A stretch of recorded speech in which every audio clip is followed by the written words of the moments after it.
राधा और कृष्ण की दिव्य प्रेम कथा। नमस्कार दोस्तों, राधे राधे। आज मैं आपको राधा और कृष्ण की ऐसी कहानी सुनाने जा रही हूँ जो केवल प्रेम की कहानी नहीं बल्कि भक्ति विश्वास की भी कहानी है। बहुत समय पहले वृंदावन की सुंदर भूमि पर एक बालक रहता था जिसका नाम था कृष्ण। उसकी मुस्कान इतनी मनमोहक थी कि जो भी देखता बस देखता ही रह जाता। उनकी बांसुरी की मधुर पूरे वृंदावन को मंत्रमुग्ध कर देती थी। उसी वृंदावन में राधा भी रहती थी। राधा का हृदय बहुत निर्मल और प्रेम से भरा हुआ था। कहा जाता है कि जब राधा पहली बार कृष्ण से मिली तभी उनके मन में एक विशेष भाव जागा। यह कोई साधारण आकर्षण नहीं था बल्कि आत्मा का आत्मा से जुड़ाव था।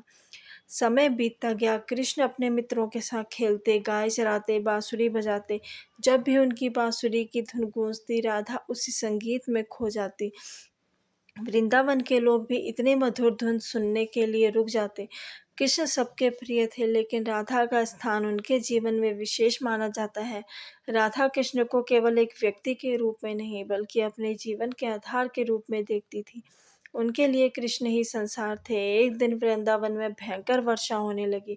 लोगों को लगा कि अब उनका बचना कठिन है। तब कृष्ण ने अपनी छोटी उंगली पर गोवर्धन पर्वत उठा लिया और सभी लोगों को उसके नीचे आश्रय दिया।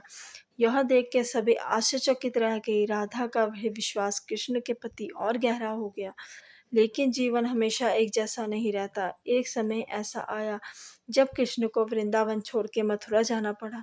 यह समाचार सुन के पूरे वृंदावन में उदासी छा गई। राधा के लिए यह क्षण सबसे कठिन था। वह जब कृष्ण जाने लगे तब राधा ने उन्हें रोका नहीं। उन्होंने समझ लिया था कि कृष्ण का जीवन केवल वृंदावन तक सीमित नहीं है। उन्हें अपने बड़े बड़े उद्देश्य पूरे करने हैं।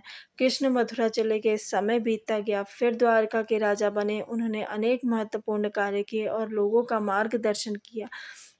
लेकिन वृंदावन और राधा की स्मृतियां हमेशा उनके साथ रहीं। राधा और कृष्ण का मिलन फिर पहले जैसा नहीं हुआ, लेकिन उनके प्रेम में कभी कमी नहीं आई। यह इस कथा की सबसे बड़ी सीख है कि सच्चा प्रेम केवल पास रहने का नाम नहीं है। सच्चा प्रेम विश्वास, सम्मान और समर्पण का नाम है। राधा ने कभी कृष्ण को अपने लिए बांधने की कोशिश नहीं की और कृष्ण ने भी राधा को कभी अपने हृदय से अलग नहीं किया। इसलिए आज भी जब कृष्ण का नाम लिया जाता है तो राधा का नाम सबसे पहले जुड़ता है। राधे कृष्ण।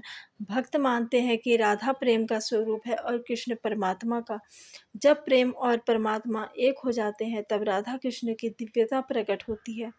इसलिए सदियों के बाद भी राधा कृष्ण की कथा लोगों के हृदय में जीवित है। यह हमें सिखाती है कि प्रेम में स्वार्थ नहीं बल्कि समर्पण होना चाहिए। प्रेम में अधिकार नहीं बल्कि विश्वास होना चाहिए। दोस्तों, अगर आपको यह कथा पसंद आई तो कमेंट में राधे राधे ज़रूर लिखें और इस वीडियो को अपने दोस्तों के साथ शेयर करें। श्री राधे कृष्ण।